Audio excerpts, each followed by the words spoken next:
Pentru ocazia de astăzi am pregătit un subiect care vorbește despre unele din ciudățenile de comportament ale Domnului Hristos. Pentru că de multe ori, vis-a-vis de cultura iudaică în care Domnul Hristos își desfășura activitatea, apar așa scurt-circuite din punctul lor de vedere. Pentru că un învățător, un rabin, nu trebuia să facă anumite lucruri și totuși Iisus le face și interacționează cu oameni care din punctul lor de vedere n-aveau nicio șansă la mântuire, n-aveau niciun motiv ca să fie apelați de către un învățător al legii. Și observăm că Iisus nu ține cont de așa zisele valori pe care ei le-au construit pe lângă Scriptură de-a lungul timpului, ci pe Iisus Hristos îl interesează omul și valoarea umană.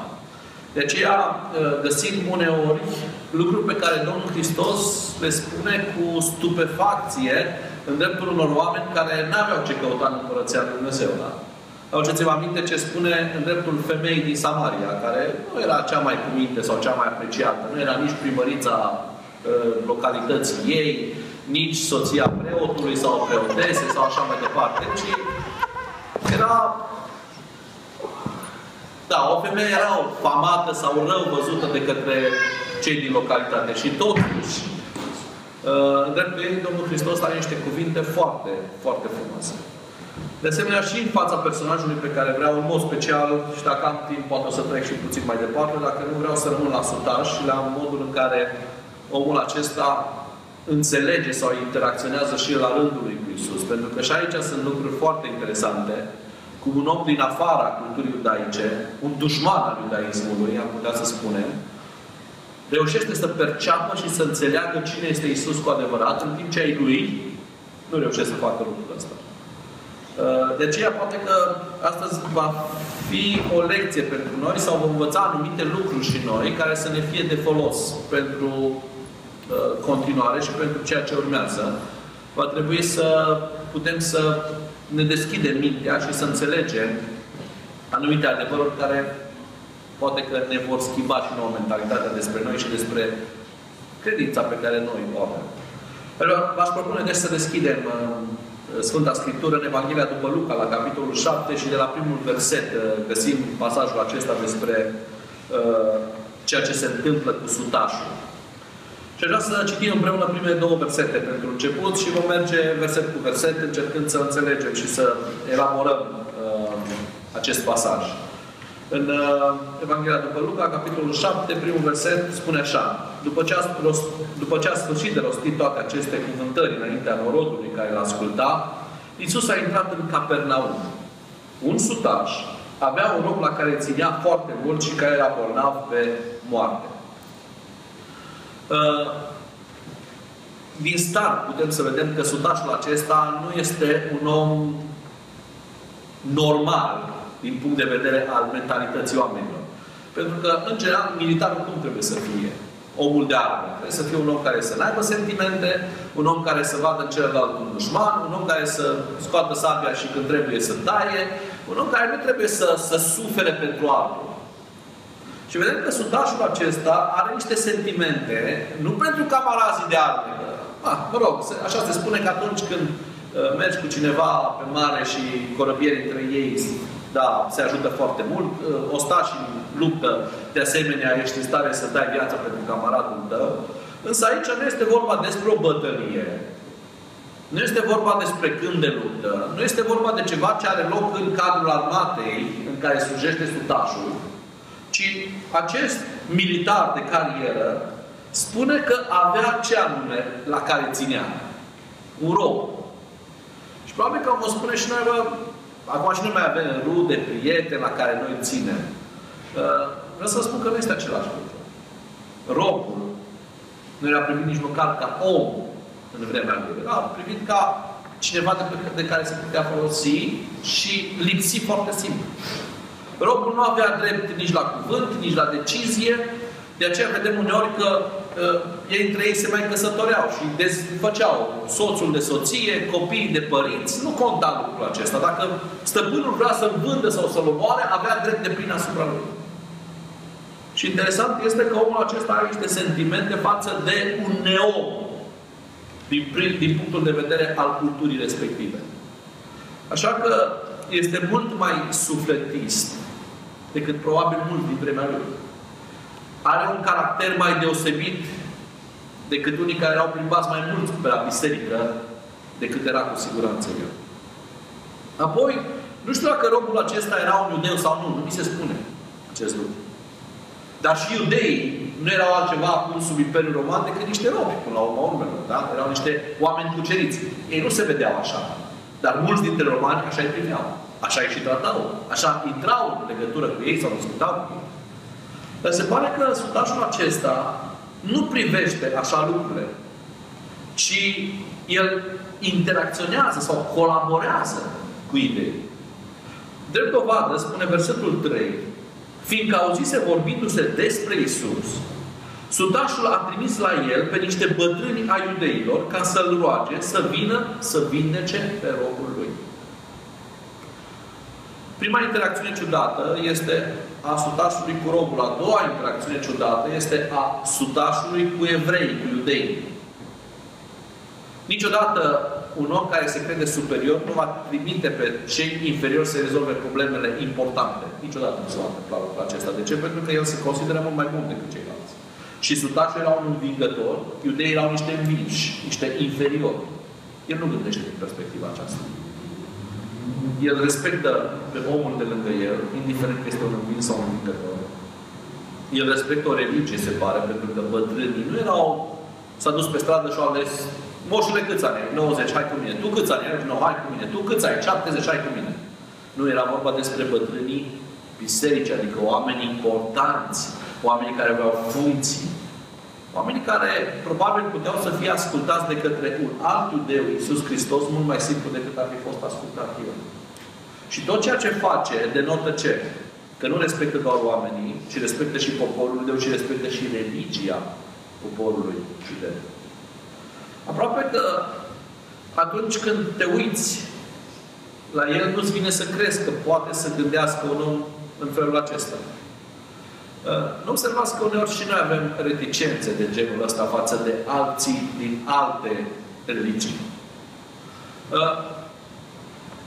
Nu de puține ori, la mormântări, am întâlnit situații de genul ăsta. Când stau oamenii așa pe lângă mort, în privei, și uitându-se așa la el, câte unul mai vine câte o întrebare din asta interesantă, să nu-i spun altfel. Ce crezi? Mortul ăsta o să fie mântuit sau nu o să fie mântuit? Și acolo încep discuții despre ce crede și ce nu crede fiecare. Iar cel mai repede unde se duc oamenii, unde credeți că se duc? Ce religie a avut omul? A fost pe la biserică, n-a fost pe la biserică. A interacționat cu biserica, n-a interacționat cu biserica. Dacă, știu eu, mortul este adventist, din perspectiva noastră adventistilor, are mult mai multe posibilități să ajungă în cerul decât dacă n-ar fi fost adventist. Probabil că ortodoxul gândește la fel, pentecostalul gândește la fel, martorul la fel și așa mai departe. Da? Contează foarte mult ce religie a avut, ce scria pe buletinul lui religios. Dacă va merge sau nu va merge în împărăția lui Dumnezeu. Însă, interesant este că de multe ori la Iisus întâlnim lucrul ăsta foarte interesant. Atunci când vine cineva la el și îl roagă să facă de ceva, nu te arată ce religie ai. Tu din ce popor ești? Ești samaritean. Știi, noi cu samaritenii nu avem relații foarte bune. Pare rău, nu pot să te ajut. Da? Sau ești sutaș, roman, tu ești de la care ne-ai cucerit pe noi. Nu, pe tine nu te pot ajuta. Eu am venit la ei. Am venit să-i ajut pe ei mei. Dar știți cum începe Evanghelia? Am venit la ei săi și ei nu l-au primit. Culmea este că îl primesc mai repede ăilalți, despre care ei, iudeii, aveau o imagine foarte greșită, foarte distantă, pentru că, din perspectiva lor sau din punctul de vedere, nu aveau ce să caute. Astfel de oameni în Împărăția lui Dumnezeu. Astfel de oameni care să populeze Împărăția împreună cu ei. Însă, așa cum am spus, sutașul acesta are niște calități care îl fac să devină un om deosebit. Eu am notat două dintre ele. În primul rând, Trece peste ura dintre învingător și învins. Și lucrul ăsta este foarte greu, să renunți la autoritatea, la piedestalul pe care tu te-ai urcat. Practic, învingătorul trebuie să se coboare la nivelul învinsului ca să poată să comunice cu el. Dar să spun niciodată că se întâmplă situații de genul acesta, când unii care au școli, eu au ajuns profesor sau poate în mediul academic, nu stau de vorbă cu ceilalți, că ei au absolvit anumite școli. Dar ăștia nu sunt niște oameni inteligenți niciodată care fac astfel de lucruri. Pentru că un om inteligent va ști să vorbească și cu omul de rând și cu ăla care are multe grade academice. Sudașul reușește să renunțe la lucrul acesta. Nu mai privește ca pe un învins, ci îl privește ca pe un om cu care poate să vorbească, să interacționeze, să se ajute dacă este necesar. În al doilea rând, acceptă să vadă valoarea religiei iudeilor. Și vreau să vă spun că religia iudeilor nu era foarte simplu sau foarte plăcut prezentată, pentru că știți, da, cum procedau iudeii. N-aveau voie neamurile să intre decât până la un anumit punct, de acolo încolo nu mai sunt privilegiați. Le spuneau verde în față că voi în sânul lui Avram n-aveți ce căuta numai noi, dacă nu sunteți tăiați împrejur, și toată teologia lor o cunoașteți foarte bine. Nu era o teologie tare atractivă. Dar se pare că sutașul găsește valoarea unui unic Dumnezeu mai importantă decât mulțimea de Dumnezeu de piatră pe care ei îi aveau în panteonul lor român. Și aici mai intervine un element foarte important pe care noi de multe ori îl pierdem din vedere sau pe care iudeii nu-l țineau minte. Cum începe versetul 3? Fiindcă auziți vorbindu-se despre cine? Despre Isus. Isus care are un loc foarte important în mintea lui, în modul în care el interacționează cu religia iudaică. Pentru el Isus este Fiul lui Dumnezeu. Pentru el Isus este deasupra lucrurilor care se întâmplă normal la nivelul lor de viață. Așa că acest element, Isus, face ca religia iudaică să fie și mai frumoasă, și mai interesantă, și care poate să-i ofere mult mai mult decât ar putea să-i ofere orice altă religie din această lume. Din cauza aceasta, omul se pare că începe să se aplece tot mai interesat și vrea să cunoască tot mai multe despre modul în care evreii înțeleg pe Dumnezeu. Și este atât de interesat încât probabil că are discuții cu bătrânii bisericii, de dovadă de cunoaște. Vom vedea imediat că și investește în locul lor de închinare, de adunare. Și acum noi știm foarte bine, fiecare dintre noi, că întotdeauna la biserică e nevoie de bani. Da? E nevoie să o renovezi, e nevoie să construiești, e nevoie să faci mai frumoasă, e nevoie să schimbi scaune, e nevoie să schimbi covorul și așa mai departe. Multe lucruri pe care trebuie să le faci în biserică. Tot timpul e nevoie să investești câte ceva. Și atunci când vin investitori, ei sunt foarte bine vedeți. Dar până acolo, în versetul 4, spune că oamenii aceștia, delegația aceasta care a fost trimisă la Isus, pune foarte interesant problema în fața Domnului Hristos. Și spune așa versetul 4. Aceștia, adică bătrânii pe care a trimis sutașul, au venit la Isus, l-au rugat cu tot din adinsul și au zis: face să-i faci acest bine. Acum, dacă vedem, sigur, dialogul nu este întru totul descris aici. Modul în care au intervenit, cum s-au dus înaintea lui, cum l-au apelat pe Isus.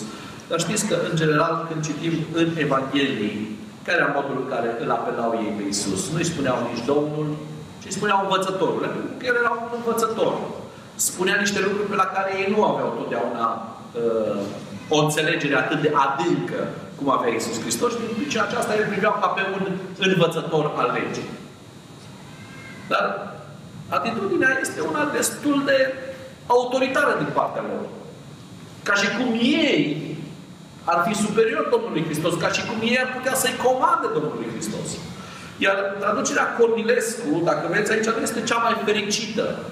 Pentru că cuvântul în greacă, axios, care se folosește aici, nu este face sau trebuie, ci s-ar traduce cel mai corect cu cuvântul merită să-i faci omul acesta ceea ce-ți cere. Este o impunere. Este ceva ceea ce trebuie făcut fără întârziere și neapărat. Nu există tăgadă sau să amâni lucrul respectiv. Stați puțin, cine sunteți voi să-mi cereți mie acest lucru? Pentru că de cele mai multe ori ne-am situat în tabere adverse. Oamenii aceștia nu sunt cei care îl iubesc neapărat pe Iisus. Oamenii aceștia nu se duc la Iisus pentru că ei cred în Iisus, ci pentru că i-a rugat sutașul să se ducă. Și pentru că ei cumva sunt datori față de sutaș să meargă și să facă lucrarea aceasta. Iar ceea ce este cel mai incredibil în această situație este că iudeii acceptă să meargă pentru sutaș. Pentru că iudeii evrei îi urau de moarte pe acum. Probabil că omul acesta a investit sume foarte mari sau a fost foarte amabil cu ei de a convins să facă lucrul acesta. De a reuși să liniștească puțin ura pe care ei o aveau. Pentru că ei recunosc în sutaș niște merite. Și interesant este, vedeți care sunt meritele pe care le recunosc. Care erau aceste merite? Care erau aceste merite? Spun, știi, trebuie să faci acest bine pentru că el ține sabatul. Sau trebuie să faci acest bine pentru că el mănâncă curat, nu mai mănâncă cu porc înainte. Sau trebuie să faci acest bine pentru că s-a tăiat împrejur și acum seamănă cu noi. Care sunt meritele pe care ei le consideră în dreptul sutașului? Știi ce spune versetul 5? Căci iubește neamul nostru și el ne-a zidit sinagogă.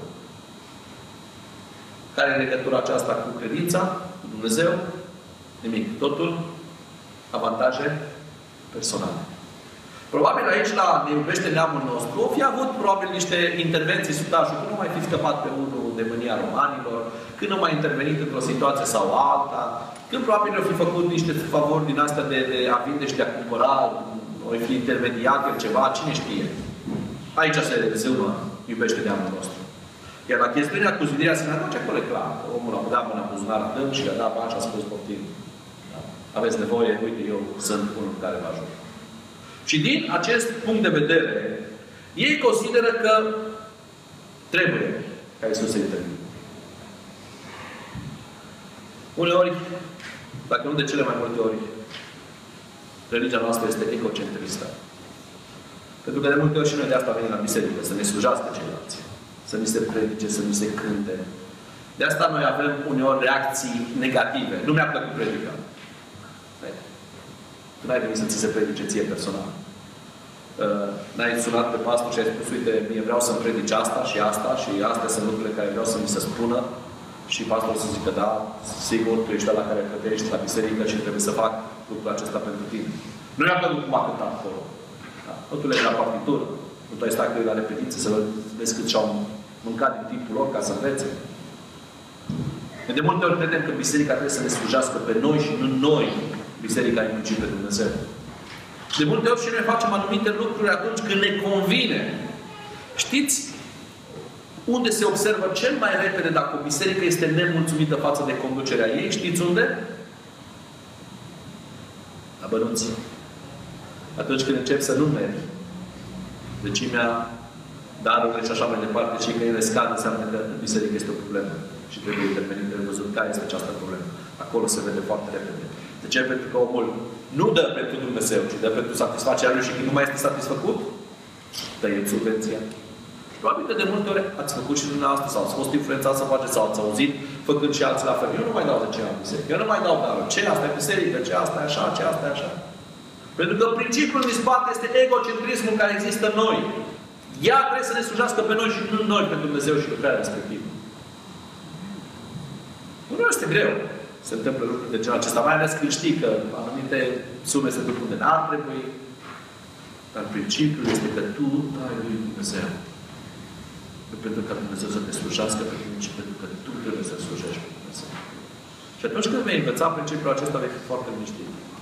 Nu te va mai durea nici buzunarul, nici mâna, nici sufletul, pentru că Dumnezeu va avea grijă și de ea care fură, și de ea care se necestiți, și de ții de tine care ai dat să fii sigur de lucrul acesta. Iubește neamul nostru. Sună foarte frumos cuvintele acestea. Și probabil că Iisus s-ar fi așteptat la altceva. S-ar fi așteptat ca această delegație să-i spună, uite, am descoperit un om. La romani. Că am văzut că sunt niște oameni sângeroși, niște oameni fără suflet, fără trăiri personale. Și Și omul acesta îl iubește pe robul lui atât de mult încât n-ar vrea să moară. N-ai vrea să intervii și să vii să rezolvi lucrul acesta.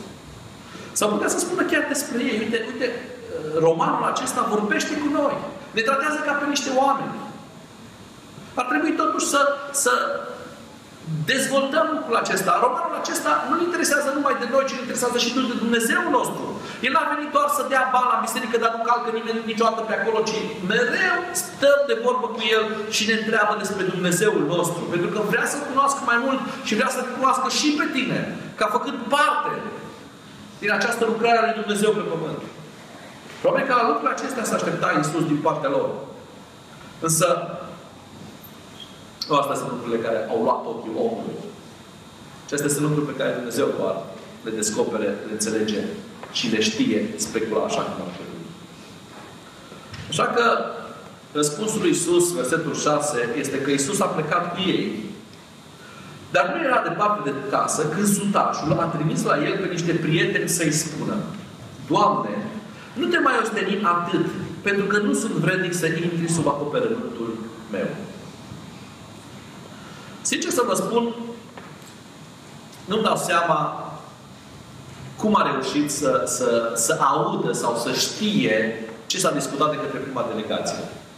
Cu siguranță că n-aveau primii microfoane ascunse și el stătea acasă și auzea ce se întâmplă sau cum se întâmplă. Poate că îi cunoștea foarte bine pe bătrânii bisericii. Poate că cineva a ascultat și a fugit acasă și a dat de știre ce se întâmplă și care este discuție. Nu știu. Cert este că omul acesta nu este mulțumit de prima delegație și consideră că trebuie să trimită a doua delegație. A doua delegație este complet diferită de prima. Spune că a doua delegație sunt niște oameni care sunt numiți aici niște prieteni ai sutașului.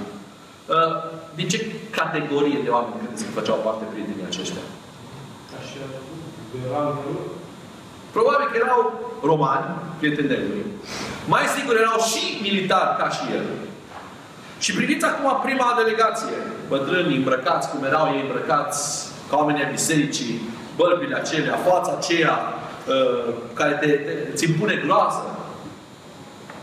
Niciodată n-am înțeles de ce un preot sau icoanele de pe pereții bisericii trebuie să fie mereu oameni încruntați, oameni foarte serioși, oameni care se bage spaima în tine, da? Când intri acolo să crezi că ai intrat în ceva care să-ți provoace frică și nu deschidere. Oamenii aceștia vin în haine militare. Probabil că aveau și arma. Dar nu vin să scoată arma împotriva lui Iisus, ci vin și spun ceea ce ceilalți nu au spus. Care este apelativul, modul în care îl apelează pe Iisus? Nu spun nici învățătorule, nici iudeule, nici Iisuse, ci spun Doamne. Pentru că aceea a spus sutașul să fie apelat. Ei nu spun cuvintele lor. Pentru că un militar are disciplina de a reda exact ceea ce trebuie să redea. Militarul nu pune nici în plus, nici în minus. Asta este regula, da? Ordinul se execută, nu se discută. Asta i-au spus sutașul să spună alții dinainte. Aia sunt teologi, acolo e filosofia.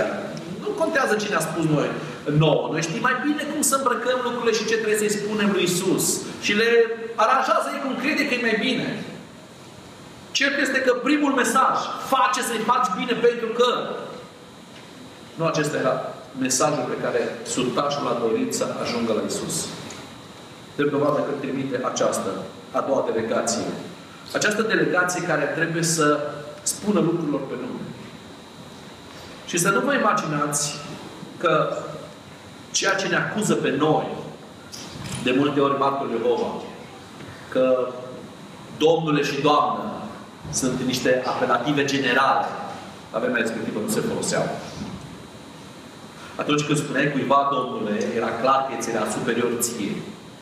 Iar în cazul acesta este egalul lui Dumnezeu. Și probabil că nu este ușor unui roman care a cucerit să se ducă în fața unui iudeu și să-i spună Doamne. Decât atunci când crede cu adevărat. Și stai să te uiți la cuceritorul acesta care folosește niște cuvinte pentru că el știe ce înseamnă ierarhia. Știe ce înseamnă ordinea. Și nu era mic în grad. Probabil că dacă ar putea să egalăm acum gradele, undeva la nivelul colonelului ar fi sutașul în vremea respectivă. Și colonelul nu este orice în armată. Este un rang foarte important. Este un rang care are în spatele lui multă responsabilitate și mulți oameni de care el răspunde. El știe foarte bine ce este deasupra lui. Și sigur că sunt anumite grade intermitente, dar deasupra colonelului ce mai este? General, care este cel mai mare. Am putea să spunem că sutașul îl vede pe Iisus deasupra lui. Nu există altceva mai sus. Deasupra generalului nu mai este nimic. Este foarte important pentru sutaș ca să se respecte lucrul acesta și să se transmită acest mesaj către Domnul Hristos. Vedeți, credința care o așteaptă Iisus de la noi, vis-a-vis de modul în care este apelat învățătorul sau Doamne, nu este acea credință care se bazează pe învățăturile sale. Atenție! Iudeii au încercat să respecte învățăturile Bibliei și au mai făcut și ei alte învățături și alte învățături și crezând că lucrurile acestea îi vor duce în Împărăția Lui Dumnezeu și au greșit. Iisus apreciază credința care se bazează pe El ca Dumnezeu. Doamne! El nu trebuie să fie doar o pagină dintr-o carte, un personaj la întâmplare, ci este Cel care este centrul. Dragii mei, mântuirea depinde 100% de Iisus Hristos și de mijlocirea pe care El trebuie să o facă alături de noi. Dacă aceasta nu există, nu există mântuire. Dar credința noastră nu este bazată pe El ca Dumnezeu, pentru că nu poate altcineva să negocieze pentru noi în fața Tatălui, să mijlocească pentru noi în fața Tatălui, decât unul egal cu Tatăl trebuie să fie Dumnezeu. De aceea îi plâng pe cei care spun despre Iisus Hristos că nu este egal cu Dumnezeu Tatăl. Că o fi și El un Dumnezeu, dar un pic mai mult. Cine va negocia? Cine va intra în față? Cine va arăta semne? Cine va spune în fața Tatălui? Eu sunt garatul mântuirii dacă tu îl minimalizezi și îl scoți afară din imensul plan al mântuirii în care El este cheia principală. Vedeți ce este interesant? Este interesant că sunt credințe care sunt bazate pe un Jehova, Dumnezeu Tatăl. Dar nu sunt credințe care să fie bazate pe Iisus și să elimine pe Tatăl și pe Duhul Sfânt. Pentru că lupta diavolului este cu Iisus. Atunci când a reușit sau a reușit să-L elimine pe Iisus, a câștigat. Nu-L interesează de celălalt ce se întâmplă. Important este că tu să-L privești pe Iisus ca un înțelept. Și ați văzut că sunt foarte mulți care spun în ziua de astăzi, da, Iisus a trăit. A fost mai deștept decât ceilalți din vremea Lui. A spus niște lucruri pe care ceilalți nu le-au înțeles și atunci au spus ăștia, bă, ăsta e mare deștept al vremii. A făcut niște, știu eu, opus-popusuri pe atunci pe care unii ori nu au fost foarte atenți, oricum le mai fac magicienii de astăzi și i-au păcălit pe ceilalți. Sunt mulți care spun lucrurile acestea despre Iisus. Pentru astfel de oameni, Iisus nu va putea să fie un mijlocitor. Pentru astfel de oameni, Iisus nu va putea să iasă în fața Tatălui, pentru că ei nu îl apreciază în valoarea Lui. Vedeți, sutașul este atât de convins de superioritatea lui Dumnezeu, este atât de convins că acest Dumnezeu care are puterea asupra bolii, asupra morții, asupra întregului univers, este mai mult decât un simplu învățător, încât îl respectă și spune așa, prin prietenii aceștia, nu sunt vrednic să intri sub acoperământul meu. Acum puneți cuvintele acestea, nu sunt vrednic, ci puneți cuvintele primei delegații. Ce au spus? Merită, trebuie să faci. Este vrednic să te duci și să îi însănătoșești robul. De ce? Pentru că El iubește neamul nostru și a băgat mâna în buzunar. Vă dați seama că nu acesta era mesajul pe care Sutașul l-a transmis Iisus. Pentru că răspunsul lui Dumnezeu la rugăciune nu vine atunci când noi suntem vrednici. Și știți ce fac oamenii săraci? Atunci când văd că nu sunt vrednici, când au făcut câte un păcat, când au făcut câte o greșeală, ei încearcă să-și repare singur greșeala aceasta. Să facă ceva bun înaintea lui Dumnezeu. Și atunci se duc la biserică, plătesc, se fac, dau niște haine la niște săraci sau ce știu eu. Crezând că în felul acesta, ei se ridică în ochii lui Dumnezeu și Dumnezeu uită ce s-a întâmplat cu păcatul înainte. Știți când răspunde Dumnezeu cel mai rapid și cel mai sigur rugăciunea tale atunci când te simți diferit. Atunci când recunoști că tu nu ești pregătit sau nu ești demn pentru intervenția lui Dumnezeu. Atunci Dumnezeu vine. Atunci când îi transmiți lui Dumnezeu că nu se poate, deci tu nu meriți să intri în planul de mântuire, atunci te atrage și spune, acum ai învățat prima lecție. Poate că vă mai aduceți aminte că de cele mai importante lecții din doctrina adventistă pe care noi le-am învățat este nașterea din nou. Mai aduceți aminte de ea? Nașterea din nou are 5 pași pe care trebuie să-i parcurgi. Și primul pas și cel mai greu pe care trebuie să-l faci, știți care este? Mărturisirea faptului că ești păcătos. De aici începe tot. Nevrednicie. Dacă te duci și spui, Doamne, păi dar eu spun. Da. Ce rost avea să mor tu pentru mine că eu spun, eu n-am mințit, n-am furat, n-am curvit, n-am ucis. Eu spun. Mai mult decât ăia. De ce se uită în pildă Domnul Hristos la vameși și nu la fariseu? Ce spune fariseul? Hai, mulțumesc că ești ca ăla. Dacă nu ești ca ăla și ești bun, ok, du-te și mântuiește-te singur. Și se duce la celălalt care ce spunea? Vai de mine, sunt un păcătos, se bate cu pumnul în piept, nu meriți să te uiți la mine. Lângă ăla se pune Domnul Hristos și spune, nu, băi, tu ești valoros pentru că tu recunoști, cu tine am de lucru. Cu tine pot să lucrez pentru că tu vrei. Totul se duce la vrea sau la nu vrea. Uitați-vă la Petru. Poate că o să discutăm o dată despre pescuirea minunată. Petru este cel mai dificil caracter cu care Iisus trebuie să lucreze. Poate putem să-l comparăm cu caracterul ascuns, care este și mai dificil al lui Iuda.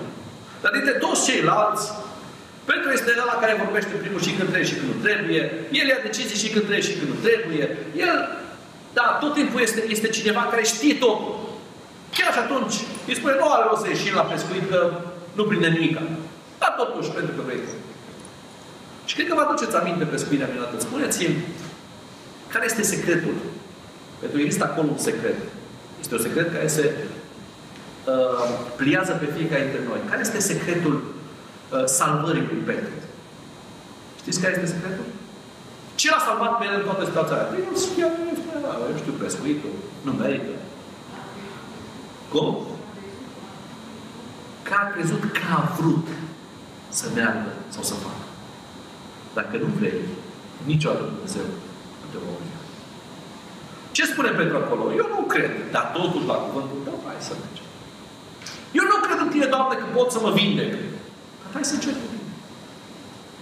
Credeți că va zice Dumnezeu, pentru că nu crezi, nu o să te vindec? Nu. Atunci când vrei să încerci cu Dumnezeu, Dumnezeu va merge în tine.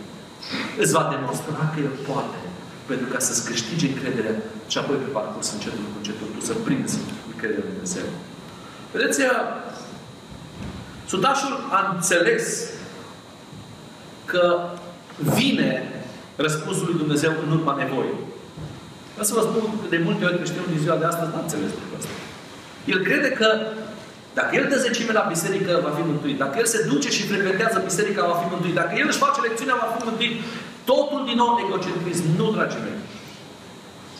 Atunci când spui lui Dumnezeu că ești nevrednic și că dacă se întâmplă ceva bun în viața ta, este datorită intervenției Lui, acela este omul cu adevărat care a înțeles impactul pe care trebuie să aibă Iisus cu el. Așa că versetul 7 mai departe spune că de aceea nici nu am socotit vrednic să vin eu însumi la tine, ci zi o vorbă și robul meu se va tămădui. Poate că unii ar putea să privească ca o aroganță. Păi de ce nu s-a dus el direct?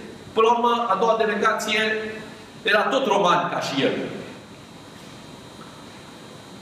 Nu se crede nici măcar egalul primilor, nici măcar egal cu prietenii lui înaintea lui Iisus, ca omul acesta să stea față în față.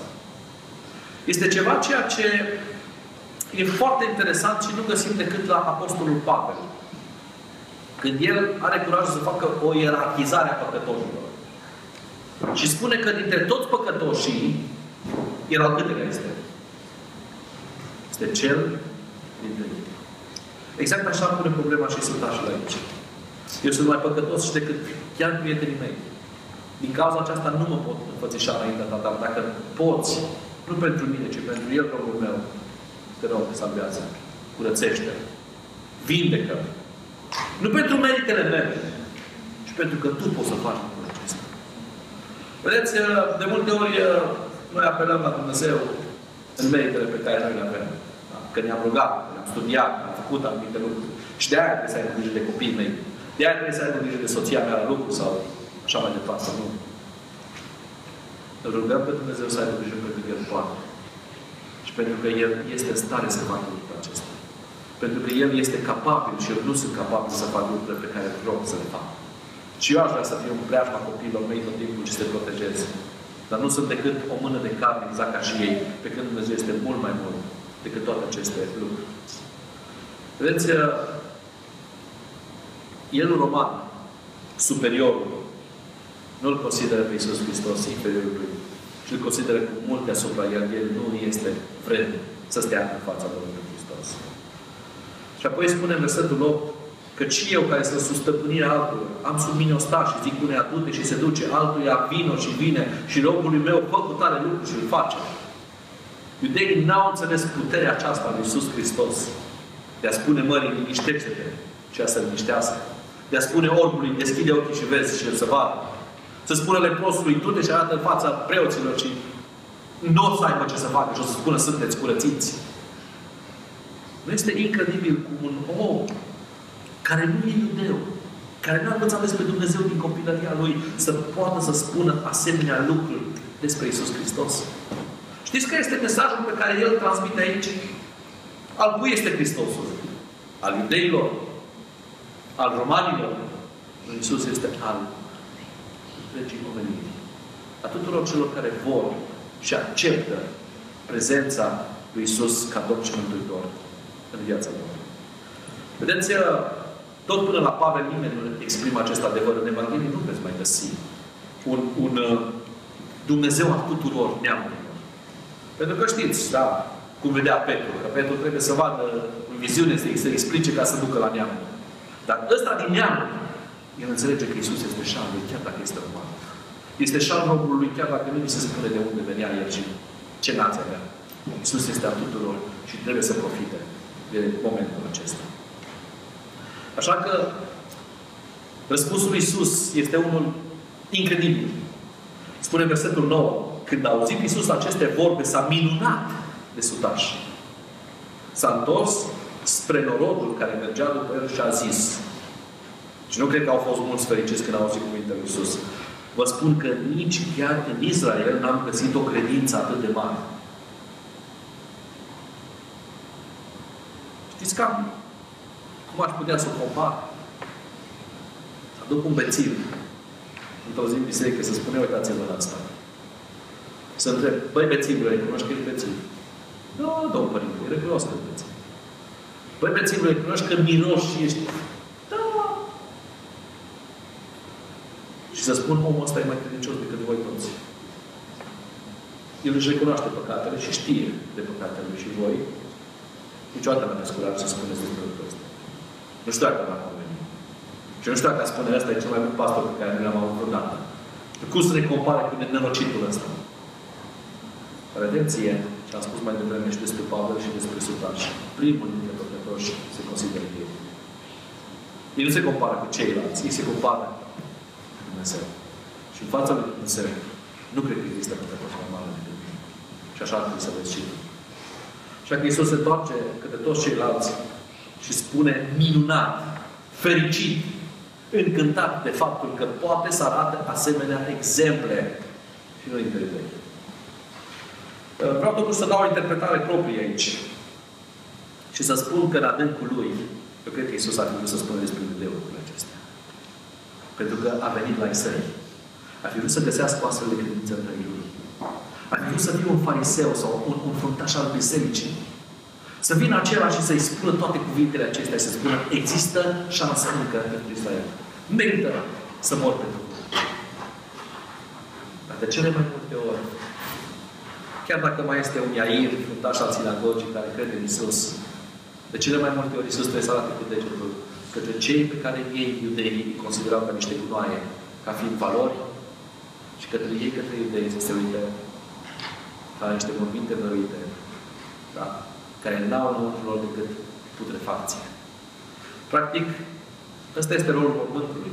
Oricât de frumos ar fi afară, oricât de, știu eu, îmbrăcat cu tot felul de prisprizuri ar fi, înăuntru știți ce este? Este putrefacție. Este boală, este moarte. Nu este nimic altceva. Acestea sunt lucrurile care s-au întâmplat. Aș vrea să intru mai departe și la învierea fiului fiicei din Nain, da, văduvei din Nain, dar nu mai am timpul necesar, așa că am să mă opresc aici, încercând să concluzionăm puțin.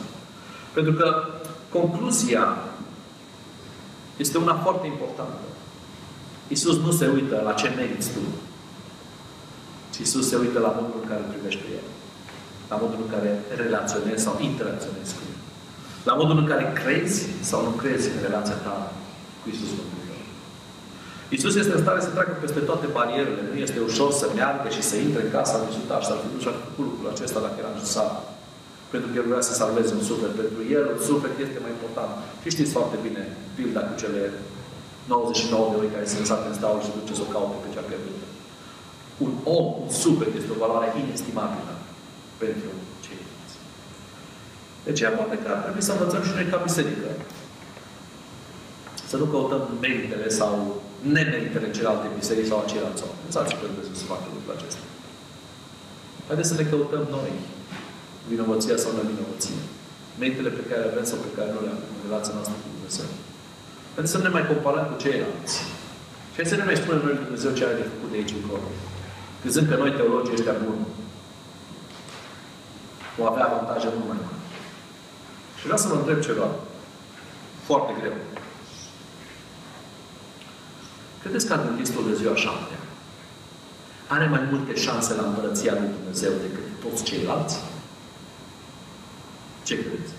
Ar trebui. Ar trebui. E așa că e grea întrebare? În mod normal, ar trebui. Pentru că avem atât de multă cunoștință, probabil că nu au mulți în lumea aceasta. Dar și responsabilitatea este la fel de mare. Este la fel de greu să lupți pentru că știi și să ajungi în Împărăția lui Dumnezeu. Poate tocmai știința asta te face să stai liniștit și să nu speri. Spunea cineva odată, da, pe dumneavoastră are simplu, că ești pastor, 100% o să ajungi în Împărăția lui Dumnezeu. Și am spus, știi că nu e mai greu decât ție? Știi că responsabilitatea care stă pe umerii mei este mai mare decât cea care stă pe umerii tăi? Știi că de la mine se va cere mai mult decât se cere de la tine? Tocmai pentru că știu mai mult. Și n-ar trebui să ne lăsăm pe ureche. Și să facem ca și iudeii din Vechiul Testament să spun, noi suntem sângele lui Avram. Noi suntem din vița lui Avram. Noi cum să arătăm împărăția. Este 100% pentru noi. Este 100% pentru cei care se simt nevrednici înaintea lui Iisus și strigă după ajutor. Vedeți, uneori mă recunosc și eu în situația aceasta. Câți dintre dumneavoastră, în rugăciunile pe care le aveți, dimineața, seara, îl rugați pe Iisus să mijlocească pentru voi? Eu nu prea mă regăsesc în rugăciunea asta. Nu știu dacă te regăsești. Dar asta este singura împlinire care poate să mă salveze pe mine pentru viața veșnică. Și eu nu pot să le cred. Sau nu bani rugăciunile mele. Oare ce ar fi să începem să ne gândim serios? Cât de mare nevoie avem de mijlocirea lui Iisus în fața tronului lui Dumnezeu? Cât de importanță, cât de decisivă este această mijlocire în salvarea sau pierderea mea? Iar ca să poți obține această mijlocire, eu trebuie să cred în avocatul respectiv. Avocații cei mai buni sunt cei care reușesc să câștige încrederea inculpată. Probabil că ați văzut filme de multe ori cu mari criminali. Primul lucru pe care îi spune avocatul, ce se spune tot adevărul, dacă ești criminal, spune. Eu nu o să spun mai departe despre tine, eu trebuie să știu cum să te apă. Pentru că acolo să nu fiu surprins. Și făceam referire la lecțiunile, vă duceți aminte, la Zaharia, capitolul 2.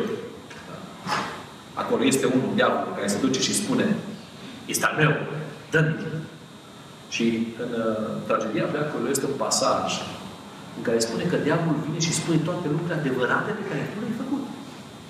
Acolo nu mai merge cu minciuna în fața tronului lui Dumnezeu. Și va spune și cum ai mințit, și cum poate nimeni nu știe că tu ai vorbit, sau ai furat, sau ai făcut anumite lucruri. Și nimeni nu știe lucrurile astea și vine deamă și te pune frumos pe tablă acolo. Și dacă Iisus Hristos ar fi surprins, ar spune, măi, noi când am stat de vorbă, tu nu ai spus despre lucrurile astea. Pe cum să te am? Știți care este argumentul lui Iisus? Așa de frumos scrie, o să caut citatul acesta și spune. Spune că Iisus Hristos spune în fața diavolului, da, este adevărat tot ceea ce spui. Dar toate lucrurile acestea le-ai făcut pentru că tu l-ai ispitit să le facă, dar El a ales să se întoarcă la mine și acum sângele meu îl va curăți de tot ceea ce tu l-ai ispitit să facă. S-a încheiat discuție. De-aia nu mai ce să mai spun. S-a încheiat. De aceea, repet, vă dați seama cât de importantă este mijlocirea lui Iisus pentru mine. Cât de important este să-L cunosc. Să învăț din experiența acestui roman, ostaș, criminal poate de față. Cine știe cât o fi omorât omul ăsta în viața lui? De ajuns, de ajuns. Dar acum, când cerul s-a descoperit, când a înțeles adevărul, asta pe gânduri, să-L priceapă mai mult decât cei care ar fi trebuit să-L înțeleagă. De aceea vă încurajez, dragii mei, nu vă uitați la pastori, nu vă uitați la președinți de conferință, de uniune, de mari vorbitori sau așa mai departe. Pentru că nu eu să vă mântuiască, dragii mei. Nu eu să vă fie exemplu și să spuneți ca el aș vrea să fie. Că nu știi ce e în viața. Uneori se mai descoperă. Și uneori mai apar defectele de caracter ale unora sau altora. Și ne minunăm și rămânem și noi cu tremurați. Și am spus, am crezut că ăsta este cu adevărat Omul lui Dumnezeu. Și uite că diavolul reușește să-i biruie chiar și pe cei mai tari. Și el și declară foarte clar că pe ăștia vrea să obține de parte. Exemplul tău după care trebuie să te uiți să fie Domnul Hristos. În el nu vei găsi niciodată pe cele de El niciodată nu te va lăsa bani. Și tu nu vei intra nici cu pastorul, nici cu președintele, nici cu nu știu altcineva la judecată ce vei intra cu Iisus Hristos. De aceea am nevoie de el. Și uneori când crezi că alții ar putea să reprezinte bine cauza ta la Internet Dumnezeu, nu-i lăsa. Nu trimite delegații, că s-ar putea să răstălmăcească cuvintele tale. De asta noi nu avem nevoie de preoți care să citească saltirea în fața lui Dumnezeu, să știe ce are nevoie. Și noi putem să mergem direct la Dumnezeu și să spunem, Doamne, să ne vrem, nu merit, dar iartă-ne și curățește. Dumnezeu să ne primească în nevrednicia noastră. Să ne ajute să putem să o vedem, să o recunoaștem și să o curățăm în viața noastră cu ajutorul Lui pe deplin. Pentru că la ziua judecății, la ziua judecății să fie acea zi în care apărătorul meu să fie lângă mine, nu să se schimbe și să îmbrace haina de judecător, ci doar să mă judece. Îmi doresc să ajung la prima judecată și nu la cea de-a doua.